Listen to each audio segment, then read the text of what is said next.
Welcome to Not Milk Never Milk. Subscribe if you're lactose intolerant.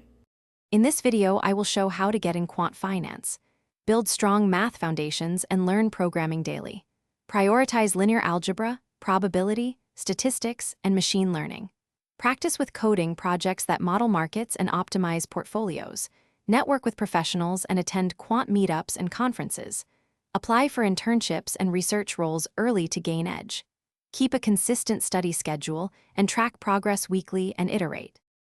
To succeed technically, prioritize building a solid coding workflow and reproducible projects.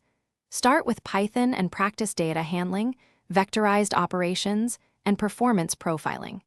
Implement simple trading strategies and backtest them thoroughly with realistic assumptions. Study optimization routines and time series techniques used in finance. Keep code clean and document experiments so you can explain results in interviews. Plan your career path by mapping target firms and required skill gaps. Seek internships or research that expose you to real market data and risk models. Practice interview questions focusing on algorithms, probability puzzles, and model intuition.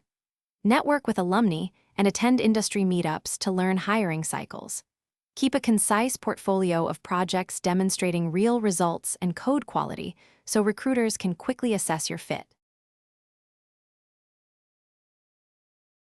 Thanks for watching. If this was helpful, leave a like and consider subscribing. See you next time.